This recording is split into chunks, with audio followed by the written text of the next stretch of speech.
Jax's revenge domain. Standing outside that loading dock in December cold, watching my breath fog up while corporate laughter echoed through the walls, I knew something had fundamentally changed. Not just about the deal, but about how I was going to handle the rest of my career. My name's Jason Crawford. I'm 48, been running security integration projects for 22 years, ever since I got out of the Navy. Those 6 years in service taught me a few things about leadership, honor, and what happens when chain of command breaks down. I'm not the guy who looks for problems where there aren't any, but I'm also not the guy who pretends everything's fine when it clearly isn't. For the past 8 months, I'd been working closely with Pinnacle Industries on what should have been the deal of my career. $22 million over 4 years, 35 sites across their regional footprint. Access control systems, camera networks, badge management, intrusion detection, the complete security package. In our industry, that's the kind of contract that sets up your retirement planning and keeps your team of 12 people busy and stable for years. The security integration business isn't glamorous, but it's critical. When someone's badge doesn't work at 3 a.m. and there's a server emergency, we're the ones who get called. When insurance auditors show up asking why camera coverage has blind spots, we're the ones with answers. When a disgruntled employee tries to access areas they shouldn't, our systems catch it. It's the kind of work that only gets noticed when it fails, which means doing it right the first time isn't optional. Ryan Coleman, their VP of Operations, had been my main contact. Guy in his mid-40s, MBA from somewhere impressive that he mentioned whenever possible. Always talked about partnership and collaboration. Jason, you're not just a vendor, he'd tell me on our calls. You're part of the solution here. I wanted to believe that because it made the work cleaner. When people see you as a partner, they share information. Earlier, they plan better, and they don't throw you under the bus when timelines get tight. The thing about the Navy is, you learn to read leadership pretty quickly. Good officers take care of their people and share credit. Bad ones take credit and share blame. Ryan had been feeling more like the former lately, including me in planning meetings, asking for my input on technical decisions, using my name instead of saying the contractor. It felt like respect, finally. We were in the final stretch. Master agreement already signed for their existing sites, but this expansion needed a separate statement of work. New scope, new timeline, new everything. My team's calendar was essentially built around this deal. Luis and his installation crew, Sarah handling project coordination, Mike running the technical side. Everyone knew this was the big one. Ryan knew it too. He'd been pushing hard for priority scheduling, reminding me how visible this project was to the board, to insurance carriers, to legal compliance. The pressure was supposed to motivate me to move faster. Then came the text on Wednesday afternoon. Jason, holiday party Friday. CEO wants to meet key partners. You should come. Relationships matter here. I stared at that message longer than I probably should have. Corporate parties aren't my favorite thing. I prefer the job site to the conference room. And I definitely prefer straight talk to cocktail small talk. Give me a technical discussion about fiber optic runs over small talk about golf handicaps any day. But Ryan had been including me in more strategic discussions lately, asking for my perspective on industry trends, even mentioning our work in his quarterly reports. It felt like progress. Friday evening, I finished a routine site inspection at one of their existing facilities, camera placement review, nothing complicated, then headed home to get ready. Standing in my closet, I felt like I was choosing battle gear. I could have worn the one suit I own, navy blue from my brother's wedding 3 years ago, but it felt fake, like I was trying to become someone else just to be allowed in the room. Instead, I went with what I always wear when I need to look professional but functional. Clean dark jeans, boots that could handle a construction site if needed, navy quarter zip with our company logo embroidered small on the chest. No wrinkles, no stains, no apologies. I looked like the guy who actually builds what everyone else talks about in PowerPoint slides. The venue was one of those upscale country clubs designed to remind you that some people belong and others are just visiting. Warm lighting, polished hardwood, holiday decorations that probably cost more than my truck payment, valet parking, which I skipped. I'm not handing my keys to some kid who makes minimum wage. There was a check-in table near the main dining room with 2 women in black dresses handling badges and drink tickets. I walked up, smiled, gave my name. Jason Crawford, Northwind Security. One of them flipped through her printed list, finger moving down each page like she was hunting for a typo. Then she flipped to another page, then another. Her colleague leaned over to help look. "I'm not seeing you here," the first woman said, and her smile didn't quite reach her eyes. "Maybe under Northwind Security?" I suggested. "That's my company name, been on every email, every proposal, every contract document." She didn't even check. Her eyes dropped to the logo on my chest like it confirmed something she'd already suspected. "Oh, you're with the vendor group." The way she said vendor made it sound like I'd shown up to fix a broken toilet. There was a tone there, a dismissal that made my Navy-trained spine stiffen slightly. "I'm here as Ryan Coleman's guest," I said, keeping my voice level. "He invited me personally." Her tone shifted into policy mode, crisp and final. "Vendors need to check in at the service entrance. You'll need to go around back." For a second, I honestly didn't understand. "Back?"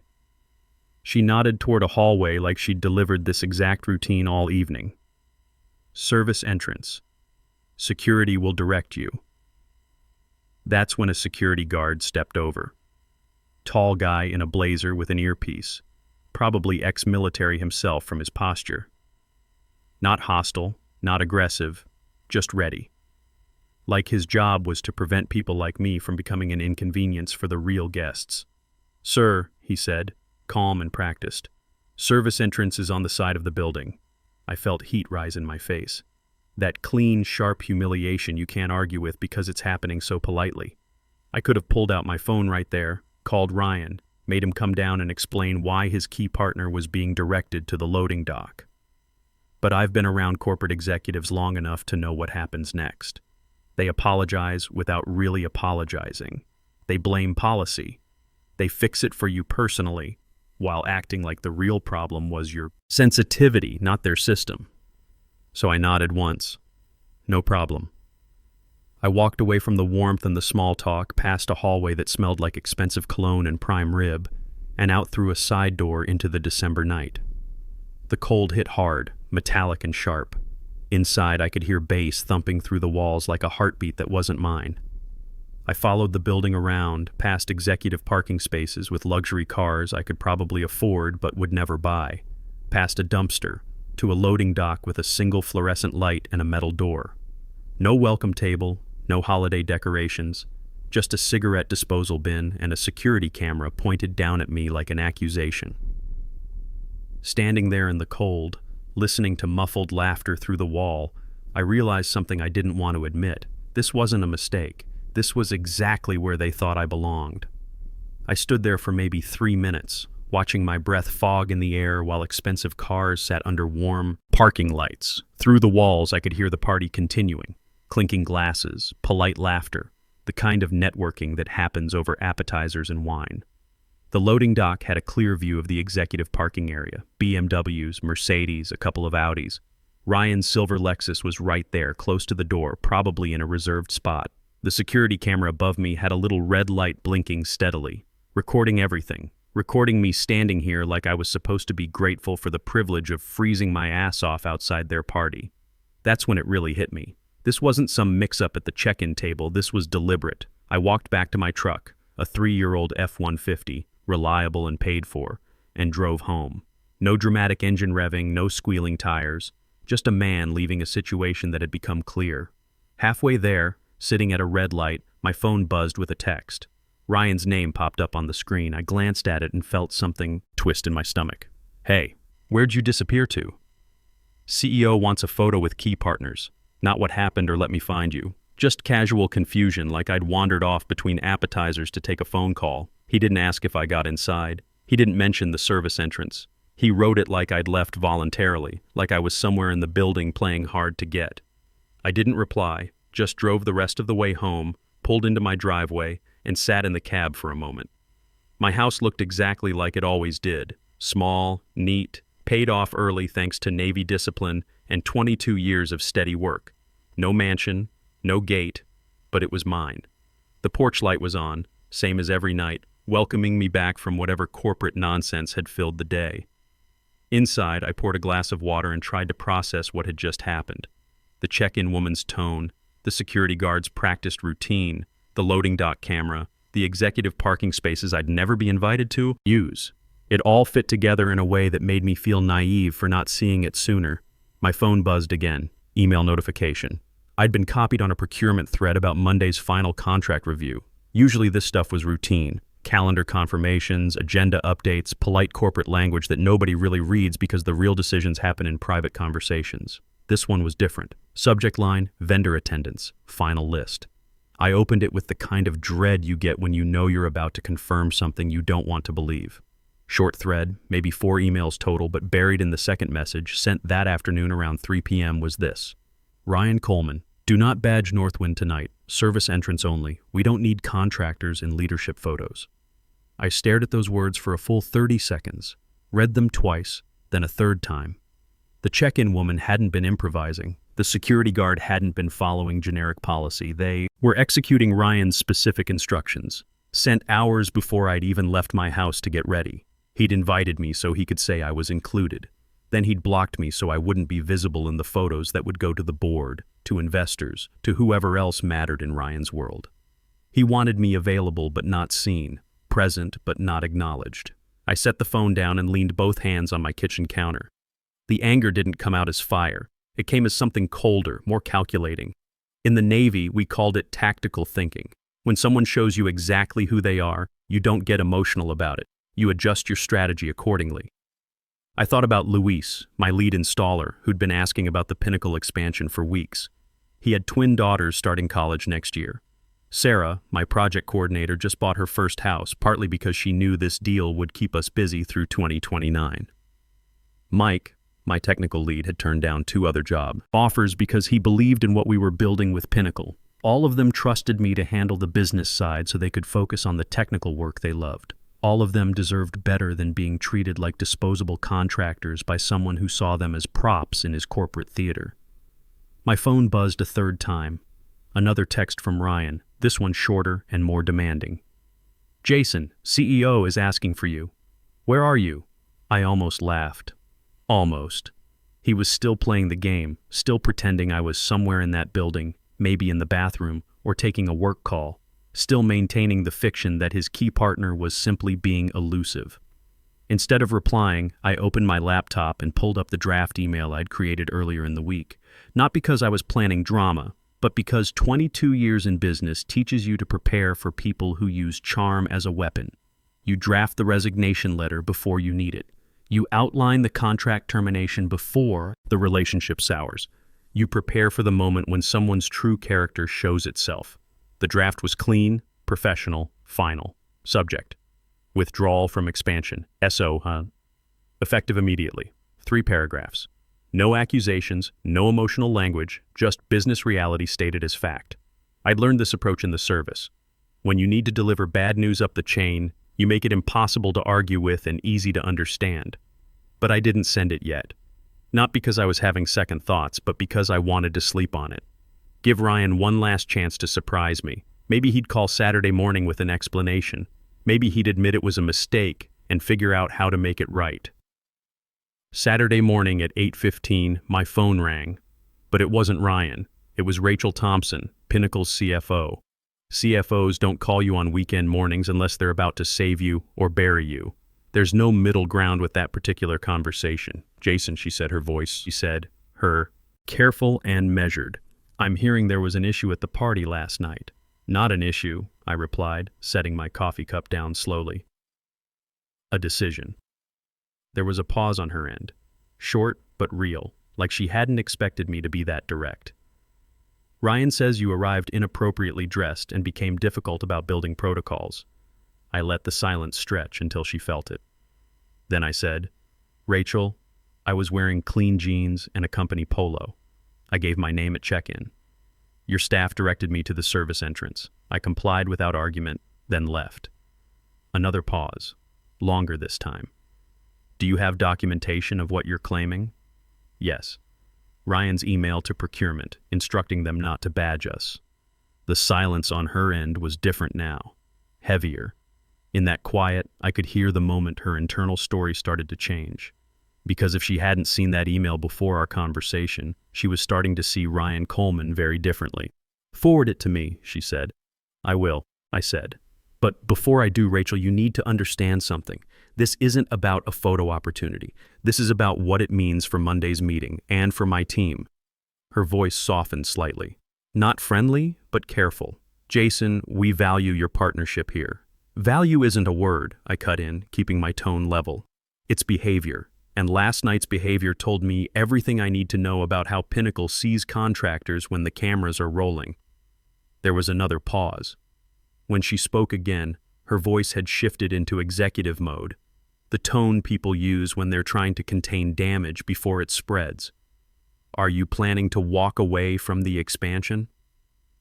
I looked across my kitchen table at my laptop, at that draft withdrawal email sitting in my outbox like a loaded weapon. I could feel the weight of the numbers, $22 million over 4 years, 12 people counting on steady work, my own retirement planning built around this deal's success, but I could also feel the weight of that loading dock. And once you've seen exactly where someone puts you, when it's convenient for their image, it's hard to pretend you didn't see it. Yes, I said. Unless something changes materially. Jason, Rachel said, and her voice dropped lower. Ryan is well connected politically here. He has relationships with board members, with our parent company. This could get complicated for you. I'm not politically connected, I replied. I'm operationally connected. I'm the guy who keeps your buildings from becoming insurance liabilities. That's what actually matters when the lawyers start asking questions. She couldn't argue with that. Send me the email. I'll handle this internally. I forwarded her the procurement thread, the one with Ryan's instructions about keeping contractors out of photos. Then I sent her one more thing, the Monday calendar invite Ryan had created for our final contract review.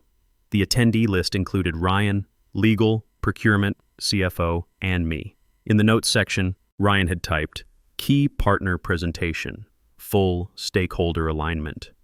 2 versions of me, one for the boardroom meeting where they needed my expertise, one for the social photos where they needed to look important. After I hit send, my phone stayed quiet for exactly 4 minutes. Then it exploded. First, a text from Ryan. Short, aggressive, like he'd just been told something he didn't want to hear. Jason, what the hell are you doing? I've got Rachel breathing down my neck about some email. Stop making this bigger than it needs to be. I didn't reply. 2 minutes later, another text. Call me, now. We need to talk before this gets out of hand. Still didn't reply. Then came the one that told me everything I needed to know about Ryan Coleman's character. You're making a huge mistake. I've got friends in this industry. Don't burn bridges you can't rebuild. That was it. Not sorry. Not let me explain. Not I mishandled this. Just threats, delivered through a phone screen like he was still in control of the conversation. I screenshot that last text and forwarded it to Rachel with a single line. This is the leadership style my team would be working under. My phone rang 20 minutes later, Rachel again. Jason, before this escalates any further, our CEO wants to speak with you directly. Michelle Turner, can you do a video call this afternoon, say 2 p.m.? I'd never spoken to Michelle Turner directly. She was the kind of executive who operated 3 levels above my usual interactions, the kind who probably knew my company name but not my face. The fact that she wanted to talk personally meant this had already gone further up the food chain than Ryan expected. Send the invite, I said. The call started at exactly 2 p.m. 3 faces on my screen. Rachel, looking tense, a corporate lawyer I didn't recognize, taking notes, and Michelle Turner herself. Mid-50s, gray hair and a precise cut, the kind of calm that comes from making decisions that affect thousands of people. Michelle didn't waste time on pleasantries. Jason, I've read Ryan's email to procurement about last night. I want your account of what happened, from the moment you arrived. I gave it to her clean and chronological. Check-in table, vendor designation, service entrance direction, loading dock, departure, no editorial comments, no emotional language, just facts delivered like an incident report. Did you attempt to contact Mr. Coleman while you were at the venue? The lawyer asked. No, I didn't want to create a scene in front of your other guests. After you left, did you communicate with him? He texted me twice that evening, then again this morning. He seemed confused about why I'd left. Michelle's eyes narrowed slightly. What did those messages say? I summarized without reading them word for word. Friday night's confusion about my departure. Saturday morning's demand to call him. Then the threats about industry connections and burning bridges. Did Mr. Coleman offer any concessions to retain your participation in the expansion?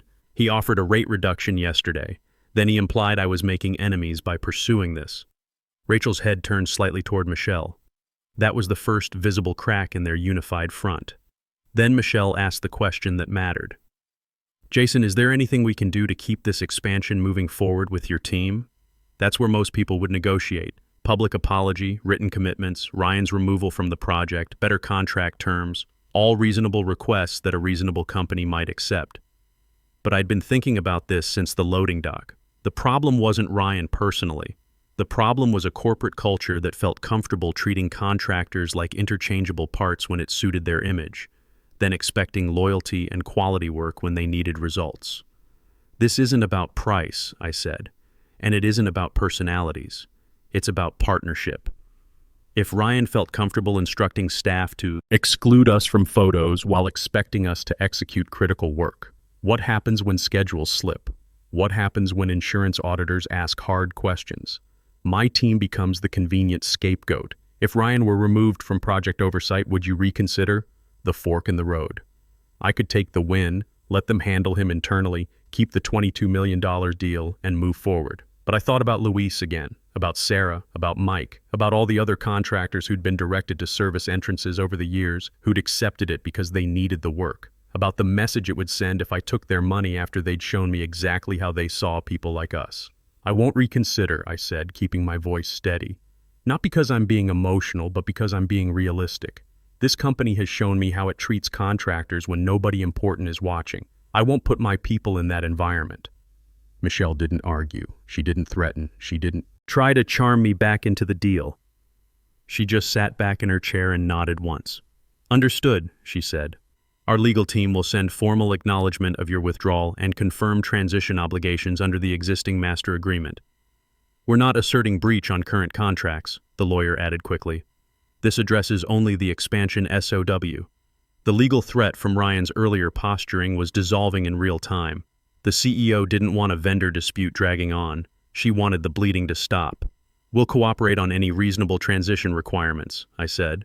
Michelle's expression softened slightly. Not friendly, but respectful. Thank you, Jason. I'm sorry this situation occurred. The call ended. My screen went dark. And for the first time since Friday night, I felt like I could breathe normally. My phone buzzed 30 seconds after the CEO call ended. Text from Ryan, and I could practically feel the panic through the screen.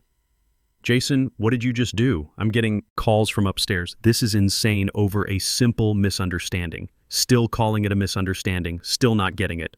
I deleted the message without responding. 5 minutes later, Rachel Thompson emailed me directly. No procurement team, no legal department, just her. Subject, immediate update. One sentence in the body. Ryan Coleman has been placed on administrative leave pending internal review. You will not hear from him again. That was my first taste of satisfaction. Not revenge, not triumph. Relief. I didn't have to fight him anymore. I didn't have to expose him to the entire company. His own email trail did what documentation always does when the right people finally pay attention. It turned charm into evidence. But the chaos at Pinnacle was just getting started. They still had 35 sites waiting for security upgrades. They still had board commitments and insurance requirements. They still had deadlines that didn't care about corporate politics. And now they had a Ryan Coleman-sized hole in their project management. The next email made that reality crystal clear. It came from Pinnacle's risk management department, copying legal and the CFO. Subject, carrier escalation. Coverage review required. I opened it and finally understood what Ryan had really been doing for months. He wasn't just trying to treat me like a partner while keeping me invisible. He was using my team's work as cover for how close Pinnacle was to losing their insurance certification. The carrier required security upgrade completion by specific dates. Missed those deadlines, and Pinnacle faced premium increases, coverage exclusions, and potential liability exposure that could cost them millions. Ryan had been desperate. He needed my expertise and my team's speed, but he also needed to look like he was in control to his superiors. So he created this theater where I was essential but not acknowledged, critical but not visible. Now that my team was out, the timeline was impossible, and everybody knew it. That weekend, 3 different Pinnacle departments called me. Different people, same underlying panic. Procurement asked if we'd reconsider for better rates. Risk management asked if we could at least maintain the existing schedule for current sites. Legal asked for clarification on transition obligations, carefully avoiding the word breach. Same answer to all of them.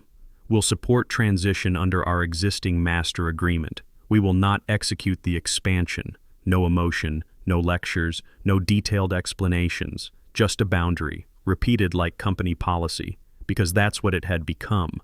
Monday morning my office felt different, lighter, somehow. Luis walked into my office with his usual coffee and clipboard, but he was grinning. "Heard you fired a client this weekend," he said. "Word travels fast, Sarah told me. Said you walked away from the big one." He leaned against the doorframe. "Pinnacle treating people weird again?" I looked at him and realized something important. My crew already knew, maybe not the details, but they'd felt it. People who work with their hands feel disrespect like weather. They can sense it building before the people in suits admit there's a storm coming. "Yeah," I said, "they were." Luis nodded. "Good. That place had bad energy. Mike said their security guards always acted like we were going to steal something." "You're okay with losing the work?" He shrugged. "There's always more work for people who do it right. You taught me that." That afternoon, something interesting happened. My phone rang, and the caller ID showed a number I didn't recognize, but the area code was local. When I answered, the voice was familiar. Tom Bradley, security director for Pinnacle's biggest regional competitor, a company called Atlantic Industries. "Jason?" "Tom Bradley. We met at the Security Expo last spring. I hear you might have some availability coming up." Word was already spreading through industry networks. People talk, especially when a well-known contractor walks away from a major deal. In our business, reputation moves faster than contracts. "Might," I said carefully. "We're expanding into 3 new states, 38 sites over the next 4 years. Similar scope to what you were doing with Pinnacle, but we actually treat our contractors like partners. Interested in a conversation?" The irony was perfect. Atlantic had been competing with Pinnacle for regional dominance for years. Now they were offering me essentially the same deal that Ryan Coleman had just blown up with his parking lot politics.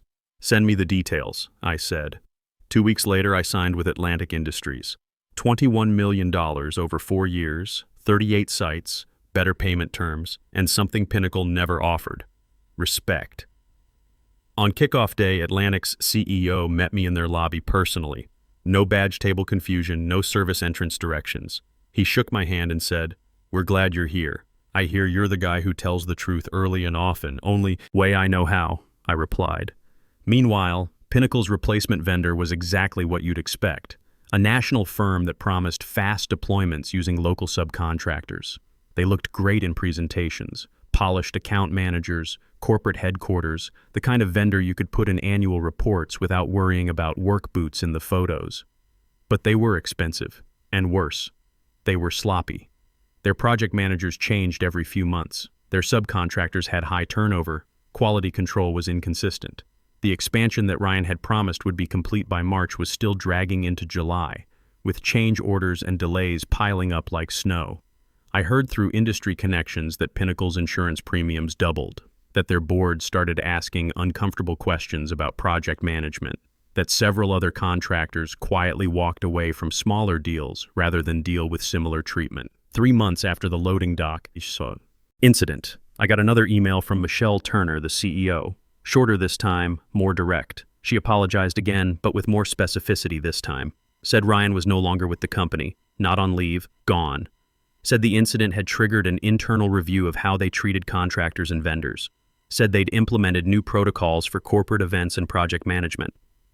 Then she asked, carefully and without pressure, if I'd ever consider working with Pinnacle again under new leadership. I read it twice and felt nothing sharp. No urge to settle scores, no urge to rub salt in wounds, just clear understanding that some doors close for good reasons. I replied with 1 paragraph, thanked her for the honesty, said I respected how she'd handled the situation once she had the facts, confirmed that we wished them well, but we were fully committed to Atlantic Industries for the foreseeable future. That same week, I was in Atlantic's headquarters for a quarterly review. Walking back to my truck, I caught my reflection in their glass lobby doors. Dark jeans, boots, company polo with the Northwind Security logo. Same outfit I'd worn to that country club party, same professional appearance. Different outcome entirely. Because the difference was never about the clothes or the venue or even the money. It was about the line I finally learned to draw. They sent me outside like I didn't matter, so I made one decision that proved I did. And the best part? I didn't have to burn anything down to do it. I just stopped holding up a roof that wasn't built to respect the people underneath it. Sometimes the most powerful thing you can do is simply walk away with your head held high. The loading dock taught me that.